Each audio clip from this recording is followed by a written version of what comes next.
Bueno, buenas tardes. En primer lugar, quería plantearos tres cosas muy rápidas para no quitar tiempo al próximo ponente.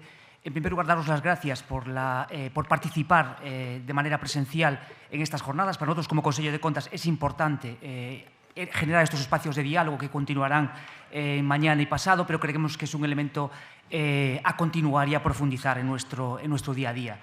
En segundo lugar, y dado que no me voy a poder quedar por una reunión que tenemos con el Tribunal de Cuentas ahora a la clausura, sí que me gustaría no dejar pasar esta oportunidad para poner en valor el trabajo de las asesorías jurídicas de los organismos de control externo, la imprescindible implicación de las asesorías jurídicas en los trabajos de fiscalización.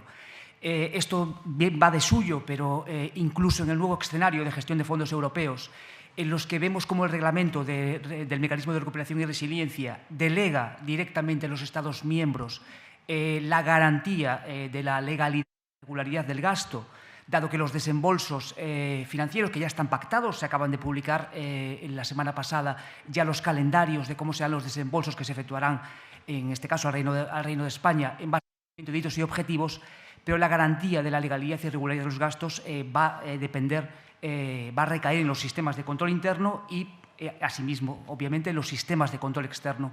Y ahí el papel de las asesorías jurídicas, integrando, formando parte activa de los equipos de fiscalización, será imprescindible.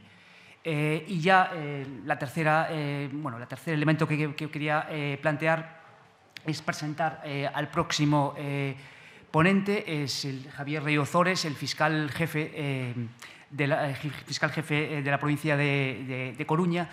Para nosotros es un privilegio contar con su participación en estas jornadas por varios motivos y no menor el hecho de que tenemos un convenio de colaboración con la Fiscalía de la Comunidad Autónoma de Galicia y estamos convencidos que es un arma cargada de futuro en nuestro día a día.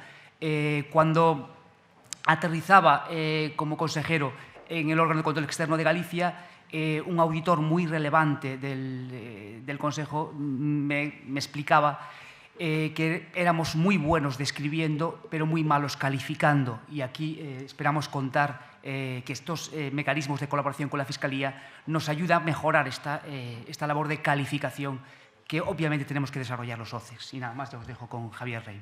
Vale, buenos días o buenas tardes. Agradecer esta invitación a la intervención. La verdad es que nos sentimos, o me siento como un cuerpo extraño aquí, no solamente porque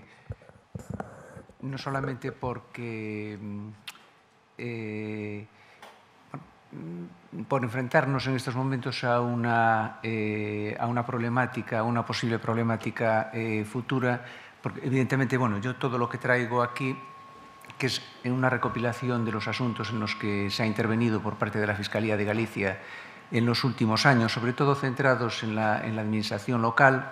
Esto, evidentemente, es un nuevo reto, todo lo que se ha hablado aquí, que me ha obligado incluso a organizar la exposición de otra forma. Me siento como un cuerpo extraño porque soy el único fiscal, el único jurista, digamos, penal. Se esperaba también la presencia del fiscal jefe de la Fiscalía del Tribunal de Cuentas y, por lo tanto, me quedo solo, no solamente por eso, sino también, como digo, porque nos enfrentamos a una realidad nueva. El problema con el que nos encontramos en la jurisdicción penal lo puso de relieve la ponente anterior. La jurisdicción penal es el último recurso. La jurisdicción penal es muy exigente y la jurisdicción penal, por lo tanto, requiere unos mecanismos de actividad probatoria que son muy exigentes. Y, a lo largo de toda la experiencia que tenemos en estos últimos años, recuerdo o aludo, por ejemplo, a las macrocausas que se han seguido, sobre todo en el ámbito de la jurisdicción penal de Lugo, pues ha dado unos resultados ínfimos. Voy a distinguir, evidentemente, porque nuestra intervención es, en la mayoría de las ocasiones, previa al proceso penal. Evidentemente, intervenimos en el proceso penal, ejercitando la acusación, pero la actividad principal investigadora, digamos, del Ministerio Fiscal se desarrolla en el ámbito previo, en las diligencias llamadas preprocesales o diligencias de investigación penal. Y en ese sentido, bueno, la conclusión no puede ser otra que el rendimiento que se puede prever desde un principio, al final, es ínfimo. Voy a dar unos números que son muy significativos. Por ejemplo, en el año 2020, por parte de todas las fiscalías de Galicia se incoaron 90 diligencias de investigación. De estas 90 diligencias se han judicializado solamente 20, es decir, las diligencias de investigación después de esta primera fase pueden tener o bien el resultado del archivo o bien el resultado de que se pasan al juzgado de instrucción. En los juzgados de Galicia, en los juzgados de instrucción de Galicia se han seguido 124 procesos penales.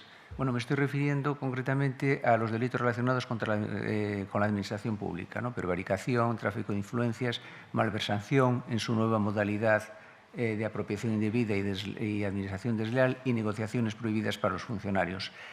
124 han llegado a juicio solamente 10 de estos 124. Esto quiere decir que después de nuestras diligencias de investigación preprocesales que acaban en el juzgado o que se judicializa un porcentaje mínimo, de las 124 diligencias procesales ya de los juzgados han llegado a juicio tan solo 10 y han llegado a sentencia únicamente 2 de ellas. Bueno, evidentemente, estos números correspondientes al 2020 tienen que ir referidos concretamente en las sentencias a los procedimientos anteriores. El año 2020 quizás no sea significativo porque estuvo la actividad judicial paralizada durante varios meses. Por ejemplo, en el año 2019 son 146 procesos penales incoados, 20 calificaciones, 20 acusaciones, digamos, y 8 sentencias en el año 2009. Bueno, como decimos, nosotros vemos la realidad más próxima, sobre todo por parte de la administración local, en estas diligencias preprocesales, en estas diligencias de investigación que iniciamos nosotros. Las diligencias de investigación, en principio, de la Fiscalía, en principio son como una instrucción muy reducida, una instrucción en la que se pretende practicar el mínimo de diligencias porque, entre otras cosas, entre otras circunstancias, entre otras causas, hay una jurisprudencia, por ejemplo, del Tribunal Supremo muy restrictiva con relación a la práctica de estas diligencias de investigación. Hay una sentencia que para nosotros es famosa del año 2017 que limita las diligencias que podamos practicar. Entonces, el riesgo que podemos correr o que corríamos en estos años de extendernos en la práctica de diligencia en esta fase de instrucción, pues ha quedado muy limitada por esa tendencia.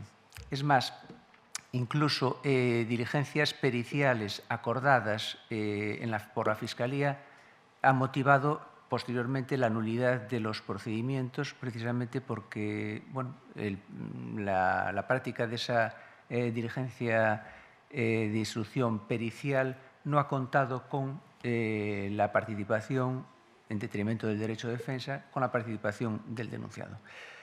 Por lo tanto, nuestras diligencias son mínimas.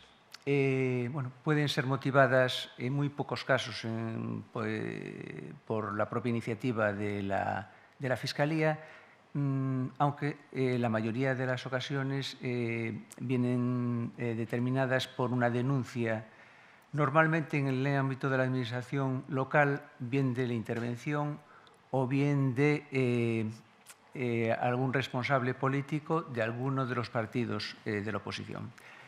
Tengo que decir con relación a esta última vía de la denuncia de alguien que puede tener algún interés político, que cada vez se afina más en estas denuncias y que frente a los años anteriores en las que llegaban a la Fiscalía denuncias a lo mejor con poco peso o con poca consistencia, cada vez llegan más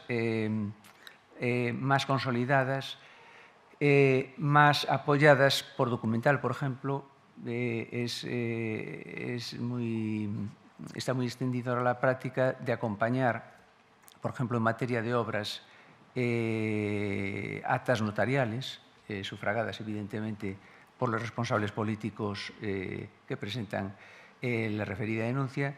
Y como digo, también interviene otra de las fuentes de las diligencias de investigación, los informes de intervención. Bueno, uno de nuestros motivos que nos determina a cómo encauzar estas diligencias son evidentemente estos informes de intervención y sobre todo lo de los reparos y los levantamientos de los reparos. En este sentido, echamos en falta la delimitación, creo que se habló anteriormente en alguna ponencia de ella, la delimitación de alguna serie de líneas a través de las cuales se pueda ya inducir por parte de los interventores o por parte del órgano interventor de la referida entidad local, una serie de líneas que puedan ir perfilando algún tipo delictivo, porque corremos el riesgo de que lleguen a la Fiscalía indiscriminadamente reparos, informes de reparos que pueden resultar infructuosos con la consiguiente pérdida de la credibilidad o de la credibilidad de las diligencias propias de la Fiscalía. Nos tienen venido también como fuente de incoación de las diligencias de investigación penal comunicaciones de la Fiscalía Anticorrupción. Normalmente, es bastante usual que la Fiscalía tenga abiertos canales, no sedes electrónicas, pero sí canales de comunicación abiertos a cualquier ciudadano y a través de estos canales llegan algunas denuncias, por ejemplo, a la Fiscalía Anticorrupción, a la Fiscalía General, a los órganos de la Fiscalía General, que son concretamente la Inspección y la Unidad de Apoyo, que derivan a las Fiscalías Territoriales esas denuncias. La base fundamental de las diligencias de investigación de la Fiscalía es la aplicación como decía antes, la aplicación de los principios del proceso penal, sobre todo el principio de derecho de defensa, de la proscripción de la indefensión, a estas diligencias de la Fiscalía. Por eso, cada vez, como señalaba antes, se practican cada vez menos actuaciones en el ámbito de la Fiscalía y en cuanto surge algún indicio o elemento indiciario, se judicializan inmediatamente. Pese a ello, como digo, el porcentaje de diligencias judicializadas es ínfimo. Las diligencias que se suelen utilizar o las actuaciones que se suelen practicar por parte de la Fiscalía es, sobre todo, en un porcentaje muy amplio, la petición de información o la petición de documentación, petición de los expedientes. En este sentido, los oficios dirigidos a las administraciones, como digo, en el 90% de los casos, administraciones locales, pidiendo una determinada documentación, originan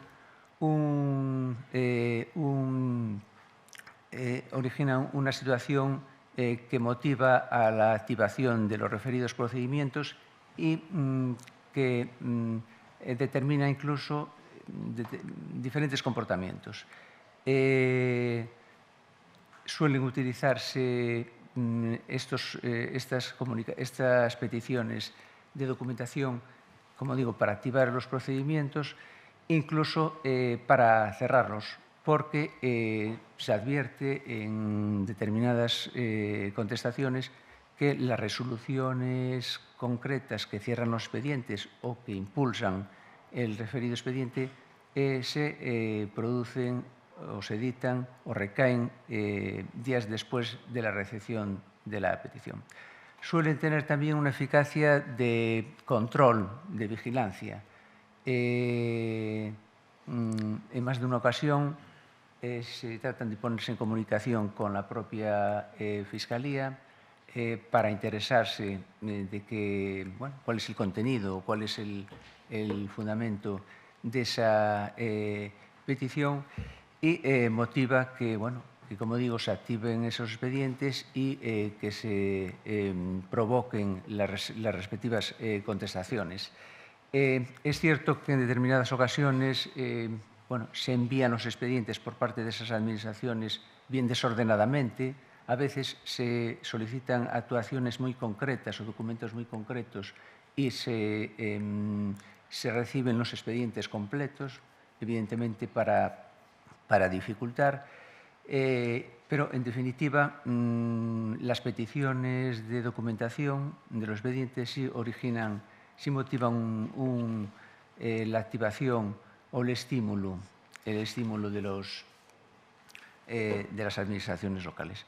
Bien, la fase de, digamos, una vez ya pasada la fase esta de diligencias de investigación preprocesal de la Fiscalía, ya en el seno de los procedimientos propiamente judiciales se plantean bastantes problemas con relación a la investigación, a la instrucción de este tipo de delitos.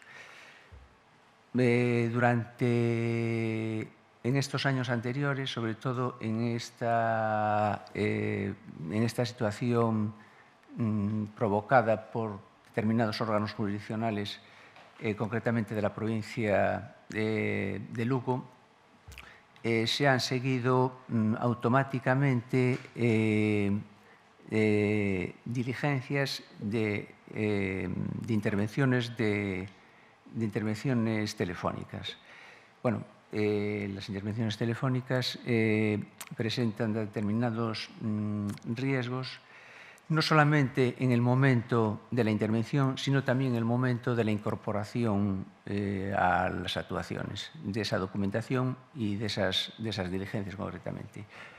Hay problemas con relación a las peticiones, o sea, las peticiones de intervenciones telefónicas tienen que ser muy fundadas, tienen que determinar claramente cuáles son los indicios o cuáles son los datos que puedan contribuir a la adopción de una medida restrictiva en el derecho a la intimidad de bastante intensidad, y después en la incorporación se tiene suscitado de la incorporación de esas actuaciones practicadas normalmente por las fuerzas y cuerpos de seguridad al procedimiento, suelen surgir determinados vicios que dan al traste con toda la instrucción y que dan al traste, por lo tanto, con la posibilidad de una sentencia condenatoria. En más de una ocasión, se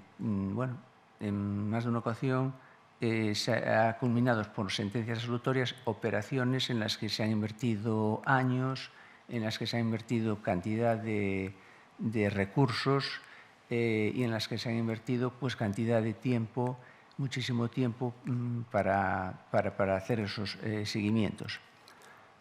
Uno de los problemas que tienen estas investigaciones es que a partir de la investigación de un hecho concreto surgen ramificaciones que suelen ser asumidas por el propio órgano jurisdiccional. Ahí se plantea el primer problema. Cuando a la vista de una intervención telefónica, bueno, las intervenciones telefónicas, el sistema es que tiene que darse cuenta por parte de las fuerzas y cuerpos de seguridad del Estado al órgano jurisdiccional mensualmente, y además tiene que prorrogarse mensualmente también, tiene que darse cuenta de cuáles son los resultados de esas intervenciones. Suele surgir la circunstancia de que a lo largo de esas intervenciones surgen revelaciones de nuevos hechos. En cuanto surja la posibilidad de un nuevo hecho, el juez de instrucción que está conociendo del asunto tiene obligatoriamente que incoar un nuevo procedimiento, pero no para llevarlo él mismo, sino para remitirlo al juzgado correspondiente, competente territorialmente, o al juzgado decano, en el caso de que se trate de una población que tenga varios juzgados de instrucción, para que a su vez sea objeto de nuevo reparto, con la posibilidad de que le toque al mismo juez que sigue el primer procedimiento bajo otro número, evidentemente, o bien a otro juez. Bueno, pues uno de los problemas que hubo estos años fue que los propios jueces en los que se revelaba, en cuyas instrucciones se revelaban nuevos hechos, los iban acumulando al mismo procedimiento, incumpliendo esa posibilidad o esa obligación de separarlos y de individualizarlos a través de otro procedimiento. Bueno, se ha planteado en este caso concreto el problema del llamado juez natural, que se ha desechado, pero desde luego esta práctica se ha erradicado. Se han detectado o se han seguido con relación a este problema, se han seguido procedimientos en los que desde una primera trama, desde un primer hecho, se han seguido posteriormente por hasta 40 tramas. 40 tramas que dificultaron después la posibilidad de profundizar en cada una de ellas. Bueno, con el paso del tiempo, bueno, aparte del problema de que se prolongó la instrucción de estos procedimientos, de estas macrocausas, nos encontramos al final con que la separación que se realizó, que hubo que realizar posteriormente, y la disgregación que hubo que hacer incluso entre juzgados pertenecientes a distintos partidos judiciales, se han quedado frustrados porque no se ha profundizado en ellas.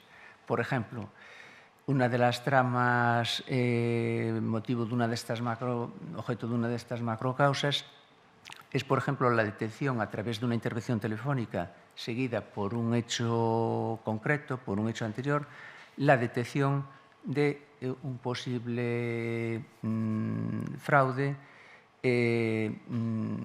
con unos protagonistas absolutamente diferentes a los originariamente imputados. Concretamente, se detecta en una intervención telefónica, por un hecho concreto, otro consistente en que una persona le dice a otra, un empresario le dice a otro, que ha preparado o que ha intervenido activamente en la elaboración de las bases de un concurso en otra administración local también y que, por lo tanto, iba a ser él el que iba a ganar el citado concurso.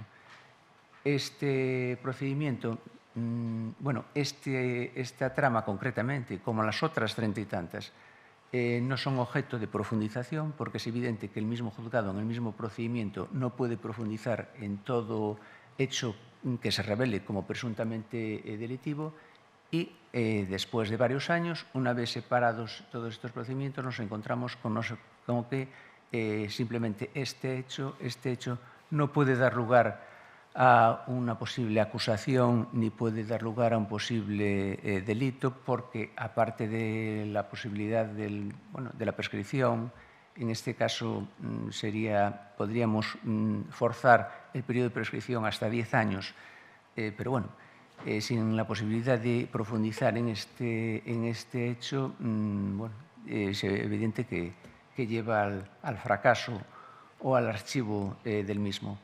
Con lo cual, esta forma de instruir está desarrollada, ya digo, con relación a estas macrocausas, ha generado muy poco beneficio y ha resultado claramente infructuosa.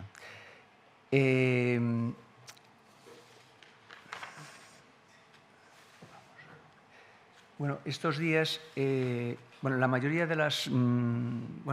atendiendo al título de la ponencia, yo había recopilado, había hecho un resumen de las actuaciones que detectamos Bueno, es evidente que nosotros, como digo, en las diligencias de investigación, la mayoría de ellas sobre la administración local, la mayoría de ellas infructuosas, nos queda la sensación de que, evidentemente, hay algo más, no se puede llegar no se puede llegar por razones evidentes de falta de capacidad para llegar, no se puede llegar a profundizar en esas investigaciones, pero se detectan que por parte del ente local, me estoy centrando en los entes locales porque ya digo, es en lo que más investiga por parte en las diligencias de investigación, por parte de los entes locales se hacen las cosas irregularmente y se advierte que hay algo más. La mayoría de las cuestiones, como digo, la mayoría de los hechos vienen apoyados por los reparos, pero con relación a los reparos, como comentaba antes, nos encontramos con la imposibilidad de profundizar algo más. Uno de los elementos, evidentemente el primer delito en el que pensamos, la prevaricación, jugamos con varios delitos, prevaricación, cohecho, tráfico de influencias, negociaciones prohibidas a los funcionarios, pero básicamente empezamos jugando con lo de la prevaricación. Tiene la dificultad de los conceptos jurídicos indeterminados, claro.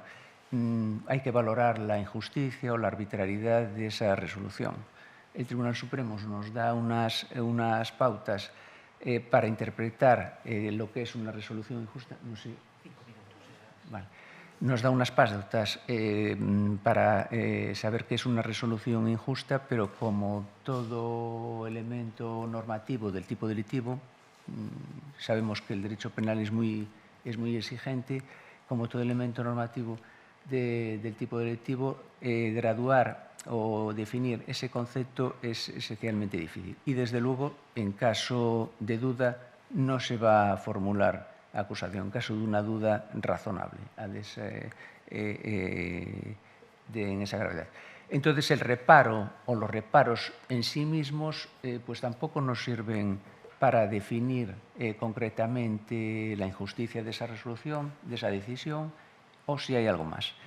Se suelen buscar en esta fase de las diligencias de investigación del Ministerio Fiscal pues una relación personal, una relación de interés o cualquier otra circunstancia.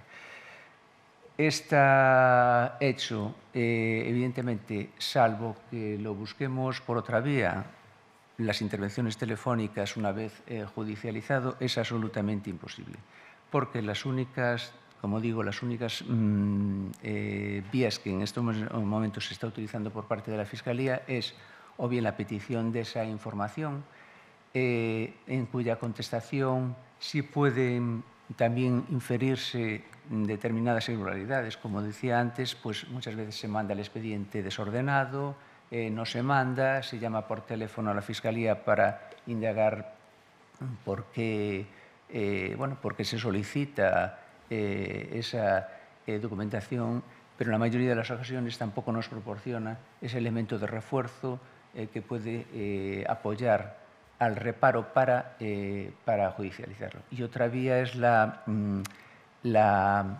utilización, en este caso concreto, de la Policía Judicial, de los cuerpos de seguridad, no, por ejemplo, concretamente de los puestos, me estoy refiriendo a la Guardia Civil, por proximidad a los ayuntamientos, sino de la propia Policía Judicial, que está instalada en las capitales de provincias para buscar esa relación personal, pero en la mayoría de las ocasiones también con un resultado infructuoso.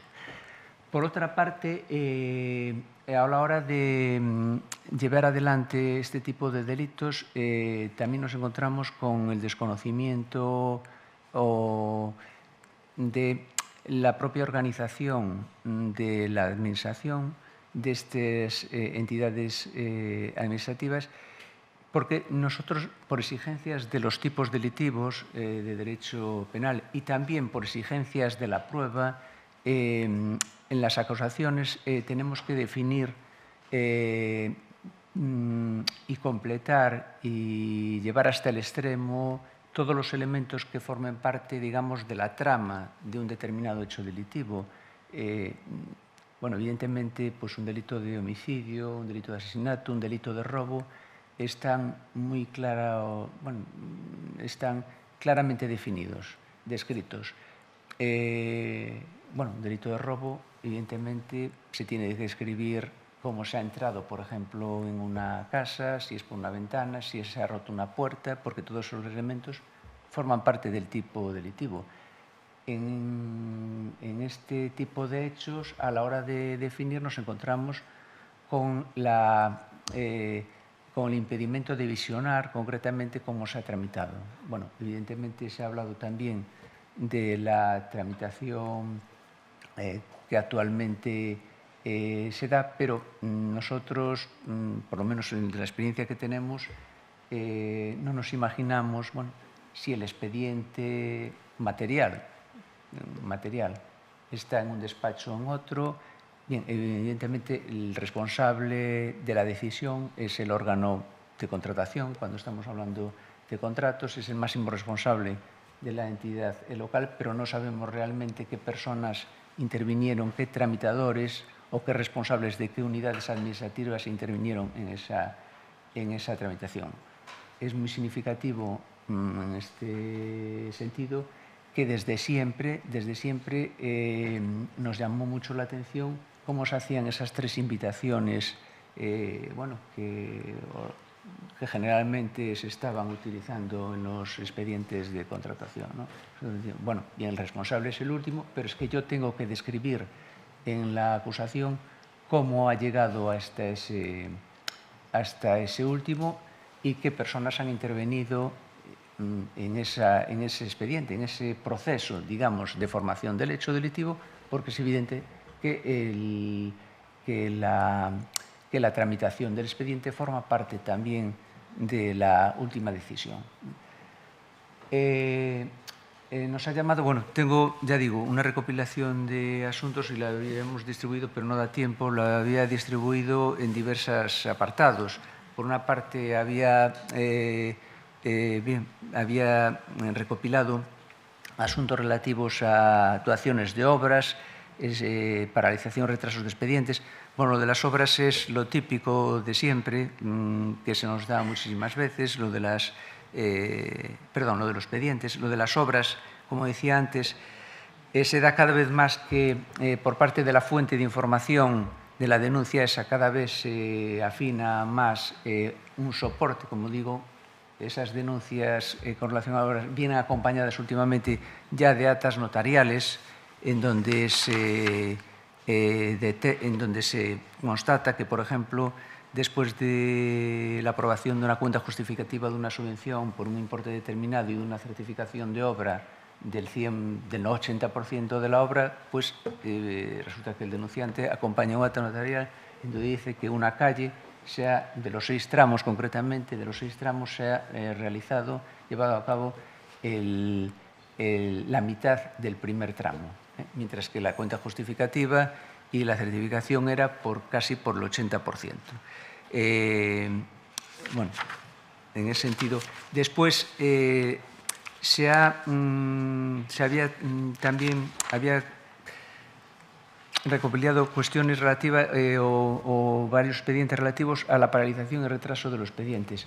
Nosotros no concebimos, bueno, evidentemente la Ley de Procedimiento Administrativo, en los artículos 20 y 21, establecen claramente la responsabilidad de los tramitadores encargados de los expedientes o del personal al servicio de las administraciones encargados de los expedientes y de los titulares de las unidades administrativas.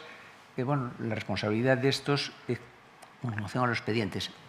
En los procedimientos judiciales y también en los expedientes de la Fiscalía, no concebimos que a un expediente que no se conteste, por ejemplo, casi a cualquier petición, y no concebimos tampoco que un expediente esté paralizado, aunque bueno, esto en estos momentos, dejando a salvo evidentemente las reservas que podemos tener con relación al retraso en la Administración de Justicia, que evidentemente existe, pero no se concibe como algo casi normal que estos expedientes no se impulsen, ¿no? Y que no se, más tarde o más temprano, bueno, que no se les dé para adelante. Bien.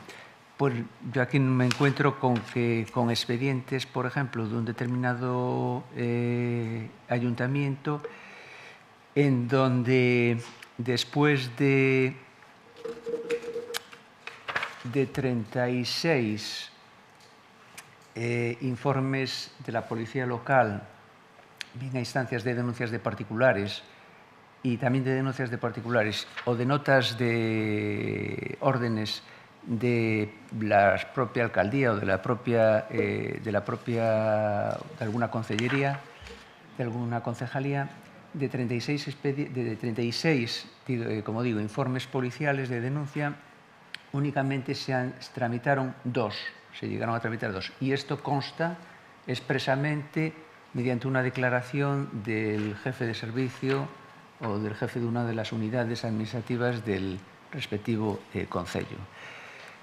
Bueno, nos explica que después de unas denuncias, en este caso concretamente en otro concello, en otro ayuntamiento, que era relativo a unos escritos relativos a una, evidentemente no tiene esa importancia económica, pero sí es significativo, a una limpieza de fincas, unos escritos presentados en el verano del 2019 no se tramiten y no se resuelvan, no se respondan hasta 4 días después, concretamente el 16 de abril de 2021, 4 días después de que el ayuntamiento hubiera recibido la solicitud de la Fiscalía pidiéndole la copia o el testimonio de ese expediente o de las resoluciones que se hubieran dado.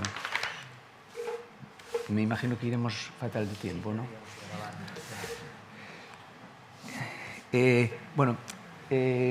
Asuntos significativos, no ya en materias de contenido económico, aunque indirectamente sí pueden llegar a tener, en materia de personal. En materia de personal hemos advertido múltiples irregularidades. Hace unos días, estos días además precisamente han surgido aquí en el ámbito de la Comunidad Autónoma de Galicia determinadas noticias, incluso periodísticas, relacionadas con algunos asuntos, algunos juicios y algunas sentencias derivadas de esas tramas de la provincia de Lugo. Por ejemplo, la renuncia del jefe de una de las policías locales de una ciudad importante de Galicia, que pasó, este problema que pasó por la propia Fiscalía. Ya digo, cuestiones de personal que a lo mejor no son concretamente problema de fondos o de económicos, por lo menos directamente, pero sí que ponen de manifiesto el funcionamiento de determinadas administraciones. Este jefe de la policía local llevaba 10 años con un nombramiento accidental, no tenía la categoría para la ocupación del puesto de policía local de esa ciudad renuncia, no sabemos por qué, pero lo cierto es que llevaba 10 años. En estos 10 años, diferentes equipos de gobierno pertenecientes a distintas agrupaciones políticas, solamente en estos 10 años se había convocado una vez el puesto de la policía local. Evidentemente, este jefe accidental no tenía la categoría para ocupar ese puesto, con absoluto incumplimiento de la Ley de Coordinación de Policías Locales de Galicia, que obliga, una vez vacante el puesto, a sacarlo a concurso por libre designación, pero convocarlo una vez al año. En materia de personal, tenía recopiladas varias cosas, pero eso va a ser imposible. Entonces, me imagino que ya no podremos decir mucho más. Sí.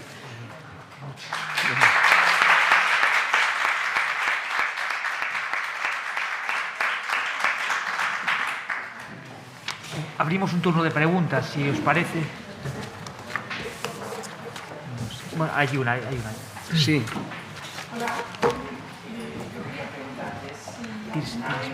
Esa relación que has dado si alguna vez en la relación que has dado de investigaciones preprocesales iniciadas por la propia Fiscalía, se ha dado el caso que partís de un informe de fiscalización elaborado por el Consello, ¿o no? ¿Y qué valor le dais un poco al informe de fiscalización? Claro. ¿Qué hacéis? ¿Cuál es el trámite cuando recibís una información procedente del Consello? Sí, bueno, yo es que estuve recabando del Consello, recibimos alguna cosa del Tribunal de Cuentas. Del Consello en estos momentos, pregunté el otro día, pero no. Bueno, evidentemente, claro, como lo de la intervención, como los informes de reparo de los interventores, es lo más, bueno, es lo más sólido que podemos tener. El problema que tenemos es ese, seguir una línea de investigación para tirar de algún extremo derivado de esos informes para poder llegar a ello, ¿no? Para poder profundizar y llegar a ver qué es lo que pasó ahí. Porque simplemente con, ya digo, con el informe de los reparos o con el informe del Consello nos vemos cojos incluso para judicializar el asunto. Alguna vez, por ejemplo, aparte del informe de intervención o del informe del Consello, del posible informe del Consello o de la intervención, pedimos concretamente documentación concreta al ente administrativo interesado. Si vemos que tarda mucho o que responde de esa forma, manda el expediente así medio desordenado, manda todo el expediente, entonces sí que lo judicializamos. Y lo judicializamos y pedimos al juzgado, como primera actuación, que le solicite al ente investigado concretamente eso que le habíamos pedido nosotros. Y a partir de ahí, pues, a ver si se puede sacar algo. Pero bueno, claro, es la base principal para nuestra actuación. Dentro de nuestra investigación, a ver, nuestras diligencias de investigación no son propiamente un procedimiento judicial, no es un proceso judicial.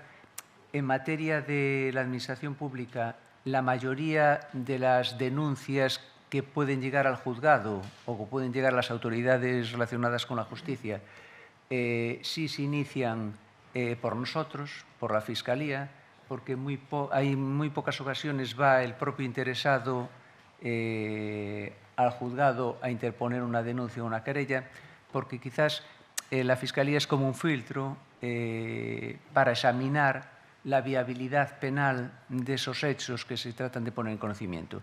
Llegan al juzgado y corren el riesgo, en la mayoría de las ocasiones, de que se lo archiven, pero ya de plano. Mientras que nosotros siempre, bueno, en esa labor de preprocesal, siempre pedimos algo más. Por ejemplo, siempre con más facilidad le pedimos nosotros al órgano administrativo investigado determinada documentación que el juzgado. El juzgado siempre se va a amparar en la falta de solidez de esas denuncias, ¿no? O de esos escritos iniciales. Porque otra cuestión que tenemos nosotros, nuestras diligencias de investigación no están muy bien perfiladas, no están muy bien definidas jurídicamente, ¿no? Aplicamos principios procesales, pero tampoco son unas diligencias procesales propiamente dichas. Por ejemplo, una cuestión que tenemos nosotros con las diligencias de investigación es que nunca ponemos en conocimiento del posible denunciado o del denunciado la existencia de estas diligencias. Si un denunciado es el responsable de una entidad local, un alcalde, nosotros no le vamos a poner en conocimiento del alcalde. Sí le vamos a pedir documentación relacionada con ese expediente, con unos expedientes, pero él indirectamente, bueno, van a pensar que ahí hay algo, que están investigando algo, pero no lo tenemos como denunciado. Entre otras razones, para evitar que la aplicación de la Ley de Enjuiciamiento Criminal, que dice que desde el mismo momento en que hay una denuncia ya procesal frente a una persona, ya debe darse el traslado de esa denuncia, salvo en el caso de secreto.